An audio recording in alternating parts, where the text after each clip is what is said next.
Hello বন্ধুরা, কেমন আছো তোমরা সবাই? আশা করি অনেক অনেক ভালোই আছো। আর তোমাদের ভালোবাসায় আমিও অনেক ভালো আছি, কারণ তোমরা আমাকে যে পরিমাণে ভালোবাসা দিয়েছো এবং সাপোর্ট দিয়েছো তা আমি কোনোদিন ভুলতে পারবো না। তাই তোমাদেরকে মজা দেওয়ার জন্য আবারও একটি নতুন গল্প নিয়ে হাজির হলাম। গল্পটি শোনার মতো আশা করি তোমাদের দাঁড়িয়ে যাবে এবং তোমরা হাতের কাজ করতে সবাই হেডফোন নিয়ে বসে যাও। যদি আমার গল্প শুনে মজা পাও তাহলে অবশ্যই আমার চ্যানেলটি সাবস্ক্রাইব করবে। তো চলো বন্ধুরা, আমরা কথা না বাড়িয়ে আসল গল্পে চলে আই। আমি অনেক দেখাশোনার পরে শেষে একটা গরিব মেয়েকে বিয়ে করেছিলাম। তার একটা 13 বছরের বোন ছিল। বিয়ের সময় আমার বউয়ের সাথে তার বোনও আমার বাড়িতে চলে আসে, আর সে সারাদিন আমার বউয়ের সাথে থাকত। এতে আমার অনেক রাগ হতো। সে রাতের বেলায়ও আমাদের ঘরে এসে ঘুমাতো। একদিন আমি আমার বউয়ের উপর অনেক রাগ দেখালাম আর অন্য ঘরে গিয়ে দরজা বন্ধ করে দিলাম। তারপরে যখন আমি ওই ঘরে ঢুকলাম তখন আমার মনটা বেরিয়ে গেল, কারণ ওখানে তো বিয়ের প্রথম রাতে যখন আমি ঘরে আসি তখন আমি অনেক আনন্দে ছিলাম। আমি বিয়ের প্রথম রাতের উপহার তো এনেছিলামই, তার সাথেও ভালোবেসে আর একটা উপহার কিনে এনেছিলাম। আমি ওর জন্য ফুলের মালা কিনে এনেছিলাম, কারণ আমি জানতাম মেয়েদের এই ধরনের উপহার অনেক পছন্দ। কিন্তু যেই আমি আমার ঘরের দরজাটা খুললাম আমি অবাক হয়ে উঠলাম। সামনের দৃশ্যটা অনেক আশ্চর্যের। আমার বউয়ের 13 বছরের বোন তার সাথে বসেছিল আর সে কাঁদছিল। এ কান্না কোনো সাধারণ কান্না নয়, সে অনেক কাঁদছিল। সে আমার রিক্তাকে অনেক চিন্তায় ফেলে দিয়েছিল। রিক্তা তার বোনকে ধরে সান্ত্বনা দিচ্ছিল। আমি গিয়ে জিজ্ঞেস করলাম, রিক্তা, ওর কি হয়েছে? ওর শরীর ঠিক আছে তো? রিক্তা বলে, হ্যাঁ ঠিক আছে। ও কাঁদছে কারণ আমি নতুন জীবন শুরু করতে চলেছি, তাই ওর মনে হচ্ছে ওকে দেখার আর কেউ নেই। ওকে দেখে আমার খারাপ মনে হয়। আমি এগিয়ে গিয়ে মীরার মাথায় হাত রেখে বলি, তোমার কোনো চিন্তা নেই। তুমি রিক্তার বোন হও, তার মানে তুমি আমারও বোন। তুমি আমাদের সাথে এই বাড়িতেই থাকবে। রিক্তা, তুমি এই কথাটা ওকে বলনি? রিক্তা বলে, হ্যাঁ আমি বলেছি, কিন্তু ও ছোট তো, ও ঠিক ভরসা পাচ্ছে না। কিছুদিন সময় দাও, ও ঠিক হয়ে যাবে। স্বামীর একটা কথা বলবো? আমি হেসে বলি, রিক্তা, তোমার অনুমতি নেওয়ার কোনো প্রয়োজন নেই। রিক্তা বলে, স্বামীরও কি আজ আমার সাথে ঘুমাতে পারে? যতদিন না ও স্বাবলম্বী হচ্ছে আমি ওকে ছাড়তে পারছি না। ও একা থাকতে অনেক ভয় পায়। মা বাবা এই পৃথিবী ছেড়ে চলে যাওয়ার পর থেকে ও ছোটখাটো ব্যাপারে ভয় পেয়ে নিজের শরীর খারাপ করে বসে। আমি বিয়ের পরে ওকে নিয়ে হাসপাতালে দৌড়াদৌড়ি করতে চাই না। আমি রিক্তার অসুবিধাটা বুঝতে পারি। আমি বলি, ঠিক আছে, তুমি আজ ওকে নিয়ে এই ঘরেই ঘুমিয়ে পড়ো। আমি বরং অন্য ঘরে গিয়ে ঘুমাচ্ছি। রিক্তা উঠে আমার কাছে এসে বলে, আপনার এই উপকার আমি কোনোদিন ভুলব না। আমি চিরটাকাল আপনার কাছে ঋণী থাকব। শুধু আপনাকে আর একটা অনুরোধ করছি, বাড়ির কেউ যেন জানতে না পারে যে আপনি অন্য ঘরে ঘুমাচ্ছেন। শ্রীলেখা অনেক তাড়াতাড়ি নিজেকে সামলে নেবে, তারপর সে আর রাগ করবে না। আমি বলি, রিক্তা, আমি তোমার অবস্থাটা বুঝতে পারছি, তুমি চিন্তা করো না। তাছাড়া কালকেই সব অতিথিরা ফেরত চলে যাবে, তারপর আমরা তিনজনই এই ঘরে ঘুমাতে পারব। এই বলে আমি ঘর থেকে বেরিয়ে গেলাম। রিক্তাকে আমি শান্তি দিলাম, কিন্তু আমি নিজেকে কি করে শান্ত করি? আমি ভাবছিলাম যে শ্রীলেখা কি এইভাবে সব সময় আমাদের মধ্যে চলে আসবে? আমি কি রিক্তার কথা মেনে নিয়ে ভুল করলাম? আমি অনেক কষ্টে নিজের মাথা থেকে এইসব কথা দূর করি। আমার মনে হলো যে ছোটরা এরকমই হয়, তারা যাকে ভালোবাসে তাকে অন্য কারোর সাথে দেখতে পারে না। আমি শ্রীলেখার অনেক ভালোভাবে খেয়াল রাখতে শুরু করলাম। সে একটা সরল সাদাসিধে মেয়ে। সে একটু ভয় ভয় থাকে। এমনিতেই আমার এরকম ছোটদের উপর অনেক দয়া ছিল। আমি বুঝতে পারি যে তার সাথে অনেক খারাপ কিছু হয়েছে, তাই সে এই রকম হয়ে গেছে। আমাদের বিয়ের 1 সপ্তাহ পার হয়ে গেল, কিন্তু এখনো শ্রীলেখা তার দিদির ঘরে ঘুমিয়ে থাকে। একদিন আমি শ্রীলেখার জন্য একটা ব্যাগ কিনে আনি। আমার বই কিনে আনার ইচ্ছে ছিল, কিন্তু আনতে পারলাম না, কারণ আমি জানতাম না শ্রীলেখা কত দূর পড়াশোনা করেছে। আমি বাড়ি এসে দেখি রিক্তা রান্না করতে ব্যস্ত আর শ্রীলেখা উঠোনে বসে তার দিদিকে দেখছে। আমি হাসি মুখে শ্রীলেখার পাশে গিয়ে বসলাম। রিক্তা আমাকে দেখে সাথে সাথেই সব কাজ ছেড়ে উঠোনে চলে আসে। আমি রিক্তাকে ইগনোর করে শ্রীলেখাকে বলি, দেখো শ্রীলেখা, আমি তোমার জন্য উপহার নিয়ে এসেছি। শ্রীলেখা আমাকে দেখে কাঁদতে শুরু করে। সে দৌড়ে গিয়ে তার দিদির পিছনের দিকে লুকিয়ে পড়ে। আমি ওর ব্যবহার দেখে অবাক হয়ে গেলাম। ও সবসময় এরকম লুকিয়ে লুকিয়ে কেন থাকে? কিন্তু তখন আমি জানতাম না যে এ কেনর উত্তর। যখন আমি জানতে পারবো তখন আমার একটা বড় কষ্ট পাব।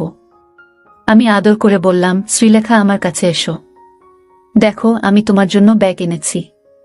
আমার কথা শুনে শ্রীলেখা আরও কাঁদতে শুরু করে। রিক্তা আমার দিকে রেগে তাকায় আর বলে, আপনি দয়া করে আমার বোনের থেকে দূরে থাকুন। আপনি আমার স্বামী হন, কিন্তু শ্রীলেখার তো কেউ হন না, তাই আপনি দয়া করে ওর সাথে কথা বলবেন না। রিক্তার কথাগুলো আমাকে অনেক আঘাত দিল। আমি তো শ্রীলেখাকে নিজের বোনের মতনই দেখতাম। আমার অনেক রাগ হয়ে গেল। আমি রিক্তাকে বলি, আমি যখন শ্রীলেখার কেউ হই না তখন তাকে আমার বাড়িতে কেন রেখেছ? এই বলে আমি বাড়ি থেকে বেরিয়ে গেলাম। আমি রাস্তায় ঘুরতে থাকি। নিজের ব্যবহারের জন্য আমার আফসোস হচ্ছিল। শ্রীলেখা তো আমার বাড়িতে থেকে যায়নি। আমি ওকে থাকতে বলেছি তাই ও আছে। বাড়িতে তো আমরা তিনটে মাত্র লোক। ওরা আসার আগে আমার বাড়িটা একদম চুপচাপ আর ফাঁকা থাকত। আমার মা 2 বছর আগে এই পৃথিবী ছেড়ে চলে গেছেন। তারপর থেকে আমি একদম একা হয়ে গিয়েছিলাম। নিজের খেয়াল নিজেকেই রাখতে হতো। আমি বাড়িতে একা থাকতাম, তাই কোনো কাজের মেয়ে আমার বাড়িতে কাজ করতে চাইতো না। আমার এক বন্ধু আমাকে বিয়ে করার পরামর্শ দেয়। আমি তাকে বলি আমার জন্য একটা পাত্রী খুঁজে দিতে। সে আমাকে বলে যে তার চেনা একটা গরিব মেয়ে আছে যার নাম রিক্তা। সে আমাকে বলেছিল যে রিক্তাকে বিয়ে করলে তার ছোট বোনকেও আমার বাড়িতে নিয়ে আসতে হবে। আমাকে তার দেখাশোনা করতে হবে, তার লেখাপড়ার খরচা দিতে হবে। তারপর ও যখন বড় হয়ে যাবে তখন একটা ভালো ছেলে দেখে তার বিয়ে দিয়ে দিতে হবে। আমিও উদার মনে রিক্তার বোনের দায়িত্ব নিতে রাজি হয়ে যাই। কারণ ভগবান আমাকে যা দিয়েছিল তাতে আমি অনায়াসে তার খাওয়া পড়া আর লেখাপড়ার খরচা চালাতে পারব। তখন কি আর আমি জানতাম যে শ্রীলেখা আর 5টা ছোটদের মতন নয়। সে একটু অন্যরকম। সে একদিন আমার গলার কাটা হয়ে উঠবে, যাকে আমি না গিলতে পারবো না ফেলতে পারবো। আমি ঠিক করলাম যে আমি কিছুদিন অপেক্ষা করব। দেখব যে শ্রীলেখার বোধ বুদ্ধি হয় কিনা। তারপর আমি কিছু একটা করব। আমি বাড়ি ফেরার আগে হোটেল থেকে খাবার কিনে নিয়ে গেলাম। আমি জানি যে রিক্তা আমার উপরে অনেক রেগে আছে।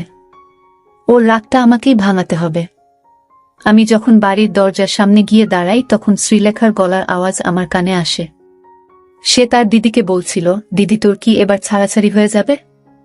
আর তুই আমার সাথে আমাদের বাড়িতে ফেরত চলে যাবি, যেখানে শুধু তুই আর আমি থাকব। তৃতীয় কোনো ব্যক্তিকে সহ্য করতে হবে না। রিক্তা রেগে গিয়ে শ্রীলেখাকে চুপ করতে বলে। শ্রীলেখা হাসতে শুরু করে আর বলে, এখন তো তোর রাগী স্বামীটা বাড়িতে নেই। এখন তুই আমাকে আমার আসল নাম ধরে ডাকতে পারিস।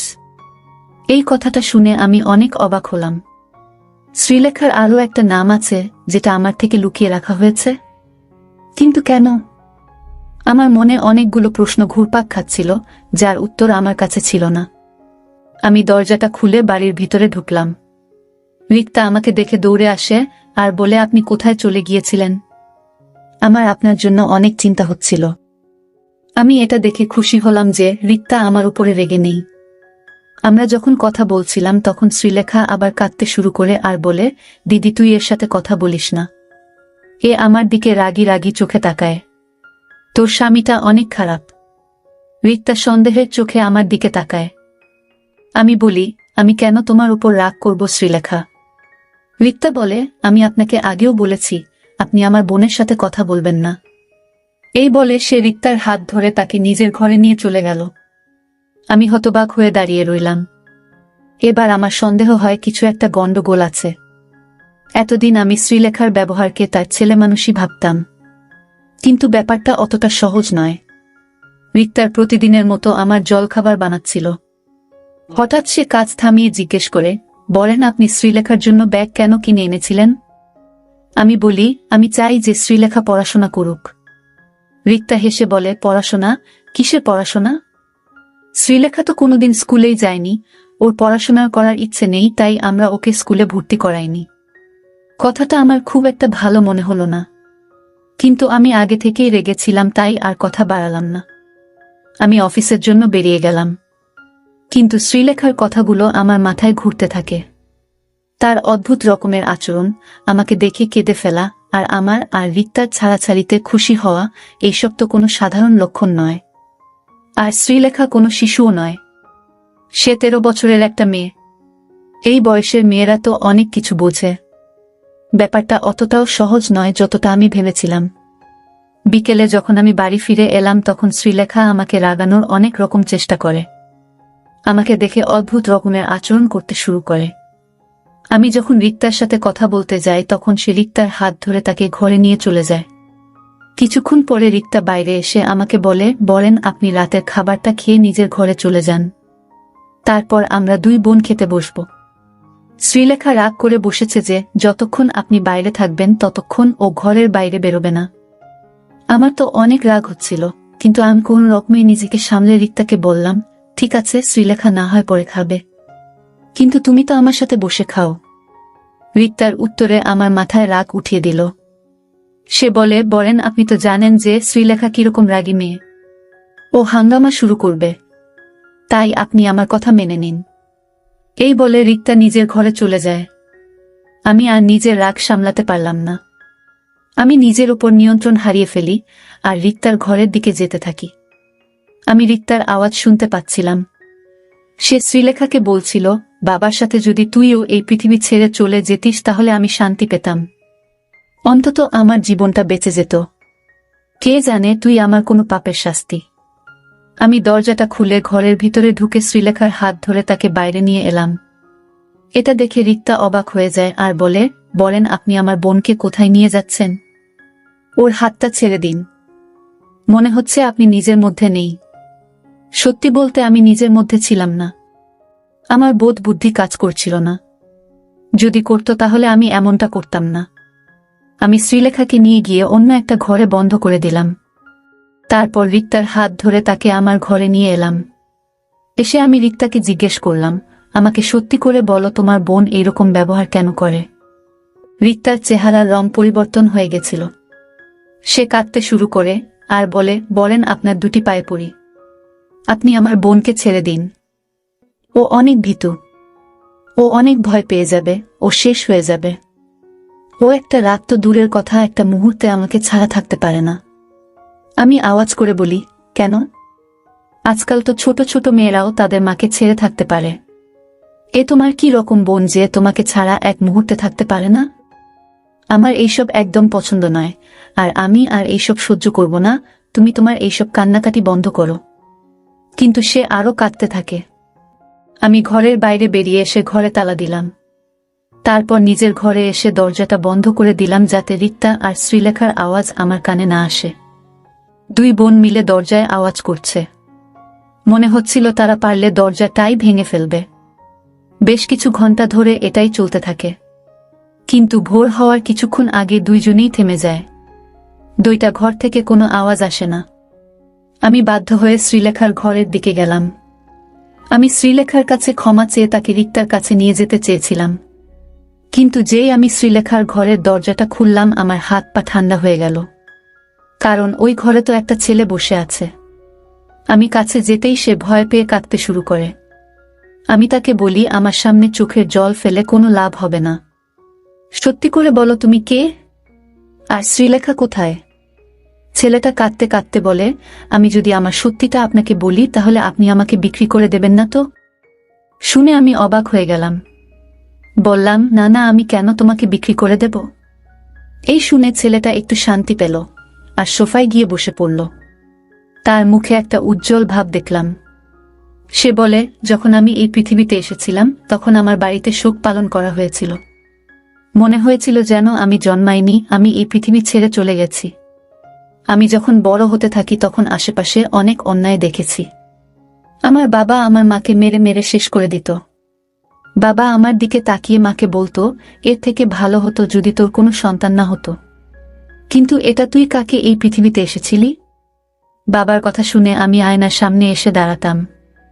রিক্তা বলতো যে বাবার কথায় কান্না দিতে। আমি নাকি অনেক ভালো দেখতে। কিন্তু আমি যদি ভালো হই তাহলে আমার জন্য মাকে কেন মার খেতে হয়? আমি রিক্তার কাছে টাকা চাইলে সে আমাকে 2 টাকার নোট ধরিয়ে দিত। আমি দৌড়ে দোকানে গিয়ে মায়ের জন্য আমার পছন্দ মতন টফি কিনে আনতাম। এসে মাকে সেটা খাওয়াতাম আর বলতাম, মা এটা খেয়ে নাও, তুমি আরাম পাবে। মা আমাকে ধরে ফুপিয়ে ফুপিয়ে কাঁদত। তখন আমি অনেক ছোট ছিলাম। আমার বয়সী ছেলেরা সারাদিন খেলে বেড়াত, কিন্তু আমার খেলতে ভালো মনে হতো না। আমি সারাদিন বাড়িতে বসে মাকে পাহারা দিতাম, যাতে বাবা এসে আবার মাকে না মারে। কিন্তু আমি অনেক চেষ্টা করা সত্ত্বেও ৩-৪ দিন পর পরই মা বাবার হাতে মার খেত। আমি আমার ছোট ছোট হাত দিয়ে মায়ের পায়ে ম্যাসাজ করে দিতাম যাতে মা আরাম পায়। কিন্তু মা নিজের যন্ত্রণা ভুলে আমার ছোট ছোট হাতে আদর খেত আর কাঁদত। মা বলতো, আমার মার খেতে কষ্ট হয় না, তোর এইসব আচরণ দেখে আমার কষ্ট হয়। একদিন মা বাজার থেকে আমার জন্য একটা সাইকেল কিনে আনে আর বলে, তুই তো বাইরে খেলতে যাস না, তাই বাড়িতেই তোর খেলার জিনিস এনে দিয়েছি। আমি সাইকেলটা পেয়ে অনেক খুশি ছিলাম। আমি খুশি হয়ে মাকে আদর খাই। তারপর থেকে রোজ রোদের মধ্যে আমি সাইকেল চালিয়ে বেড়াতাম। মা বলতো, এই শেষবার তোকে আমি রোদে খেলতে দিচ্ছি, এরপর থেকে তোকে আর রোদে বের হতে দেব না। আমি কিছুক্ষণ পর পরই সাইকেল থেকে নেমে সাইকেলটাকে আমার পোশাক দিয়ে দিয়ে মুছতাম যাতে ওটা সব সময় নতুন মনে হয়। একদিন রাতে যখন বাবা বাড়ি ফেরে তখন আমি সাইকেল থেকে ঝুলছিলাম। বাবা জিজ্ঞেস করে, ওকে এই সাইকেলটা কে কিনে দিয়েছে? বাবা আমাকে 2টা মেরে আমাকে সাইকেল থেকে নামিয়ে আনে, তারপর কুড়াল দিয়ে সাইকেলটা ভেঙে দেয়। এটা দেখে আমার চোখে জল চলে আসে। আমি রাতে না খেয়ে ঘুমাতে চলে গেলাম। রাতে মা আমার ঘরে আসে, আমার পাশে বসে বলে, বাবু, আজ তোর সাথে আমার কিছু কথা আছে। তোর এখন 4.5 বছর বয়স হয়ে গেছে, তুই এখন অনেক কিছু বুঝিস। এখন তোর মা তোকে সব কথা বলতে পারে, তাই না? আমি মাথা নাড়লাম। মা আমাকে জিজ্ঞেস করে, তোর দিদির নাম কি? আমি বলি, রিক্তা। মা বলে, আর তোর নাম কি? আমি চুপ করে যাই। আমি বলি, বাবা আমাকে কমজাত বলে, তুমি আমাকে বাবু বলো। এর মধ্যে আমার নাম কোনটা? আমার মায়ের চোখ সবসময় ছল ছল করত, আজও তার চোখে পানি দেখতে পাই। মা বলে, তোর কোনো নামই নেই। তোর 4.5 বছর বয়স হয়ে গেল, কিন্তু এখনো আমি ঠিক করতে পারলাম না যে তোর কি নাম রাখব। বুঝতে পারছি না তোকে ছেলেদের নাম দেব না মেয়েদের নাম। আমি বলি, আমাকে মেয়েদের নাম কেন দেবে? আমি তো ছেলে। তারপর মা মাথা নেড়ে বলে, না, তুই ছেলে মেয়ে কোনোটাই নোস, তুই হলি তৃতীয় মানুষ, থার্ড জেন্ডার। তখন আমার বয়স অনেক কম ছিল, তাই আমি মায়ের কথা ঠিক বুঝতে পারলাম না। মা বলে, আমি তোকে ছেলেদের নাম দেব না, কারণ তুই যখন বাইরে বেরোবি তখন লোকে অনেকটা কথা বলবে। আমি তোর নাম শ্রীলেখা রাখব। তুই যখন বাইরে বেরোবি তখন মাথায় ঘোমটা দিয়ে বেরোবি, আর চেষ্টা করবি সবসময় বাড়িতেই থাকার, কারণ বাড়ির ভিতরে তুই সব থেকে বেশি নিরাপদ থাকবি। আমি রেগে গিয়ে বলি, না, আমি ঘোমটা দেব না, আমি ছেলে। মা বলে, আমার কাছে একদম সময় নেই বাবা, না হলে তোর সব কষ্ট আমি নিজে নিয়ে নিতাম, কিন্তু এখন আমাকে এক জায়গায় যেতে হবে। আমি মাকে ধরে কাঁদতে কাঁদতে বললাম, আমাকেও তোমার সাথে নিয়ে চলো মা। মাও আমাকে ধরে অনেক কাঁদে। তারপর আমি যখন ঘুমিয়ে পড়ি তখন আমাকে রিক্তার কাছে শুইয়ে দিয়ে মা চলে যায়। সকালে আওয়াজের শব্দে আমার ঘুম ভাঙে। রিক্তা অনেক কাঁদছিল। আমি যখন বাইরে আসি তখন দেখি মা শুয়ে আছে। রিক্তা আমাকে ধরে কাঁদতে কাঁদতে বলে, মা আর নেই। আমি তার মাথায় মেরে বলি, চুপ করো, মা ঘুমোচ্ছে, মায় উঠে যাবে। রিক্তা আমাকে ঘরে নিয়ে গিয়ে আমার মাথায় পোশাক দিয়ে বলে, আজ থেকে তুই শ্রীলেখা। তোর মায়ের কথা মনে আছে তো? আমি মাথা নাড়লাম। রিক্তার থেকে 3 টাকা নিয়ে আমি দোকানে গিয়ে মায়ের জন্য টফি কিনে আনলাম। টফিটাকে পকেটে রেখে ঘুরতে থাকলাম, কিন্তু মা আর ঘুম থেকে উঠল না। গ্রামের সব মহিলারা এসে জড়ো হয়েছিল। তারা মাকে তার খাটে শুয়ে নিয়ে চলে গেল। আমি তাদের সাথে সাথেই যেতে থাকলাম আর বলতে থাকলাম, আমার মাকে কোথায় নিয়ে যাচ্ছ?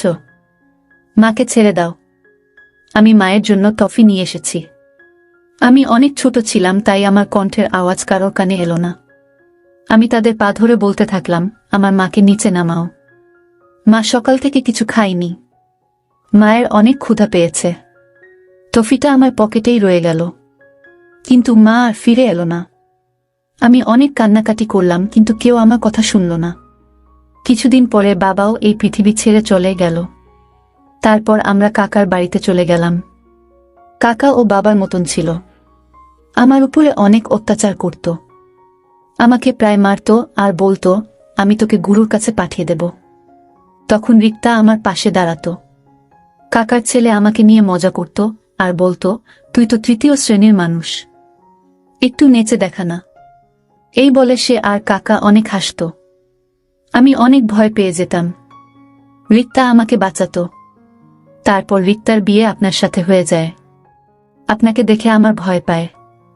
যদি আপনিও আমাকে গুরুর কাছে বেছে দেন। রিক্তা বলে যে, আপনি ভালো মানুষ, আপনি এমনটা করবেন না। কিন্তু আমার মনের মধ্যে একটা ভয় বাসা বেঁধে রয়েছে। এখন তো আপনি সবকিছু জেনে গেছেন। এবার বলুন, আপনি আমাকে ঘরে বন্ধ করে রাখবেন না তো? আমার চোখ দিয়ে পানি পড়তে থাকে। আমি তাড়াতাড়ি উঠে বাইরে গিয়ে রিক্তার ঘরের দরজাটা খুলে দিলাম। তার পায়ের কাছে বসে আমি ক্ষমা চাইতে থাকলাম। রিক্তা ও অনেক কাঁদছিল। সে বলে, কিসের ক্ষমা? আপনি তো আমাদের মতন অসহায় মানুষদের আশ্রয় দিয়েছেন। তারপর থেকে আমি আর রিক্তা শ্রীলেখাকে মানসিক ডাক্তারের কাছে নিয়ে যেতে শুরু করলাম। ওর মন থেকে ছোটবেলার ভয়টা দূর করা কঠিন ছিল, কিন্তু এখন সব ঠিক হয়ে গেছে। আমি শ্রীলেখার পড়াশোনা চালু করে দিয়েছি। আমি আর রিক্তা একটা সুখের জীবন পার করছি, আর শ্রীলেখাও সাধারণ জীবনে ফিরে আসছিল। আমি নিজের কাছে ওয়াদা করেছিলাম যে আমি শ্রীলেখাকে একটা সুন্দর ভবিষ্যতের জীবন দেব। বন্ধুরা, আজকের ভিডিওটা এখানেই শেষ করলাম। অনেক কষ্ট করে ভিডিওটি আপনাদের জন্য বানিয়েছি। যদি ভিডিওটি আপনাদের ভালো লেগে থাকে তাহলে একটা লাইক করবেন এবং চ্যানেলটি অবশ্যই সাবস্ক্রাইব করবেন। এই আশা ব্যক্ত রেখে আপনাদের কাছ থেকে বিদায় নিচ্ছি আমি।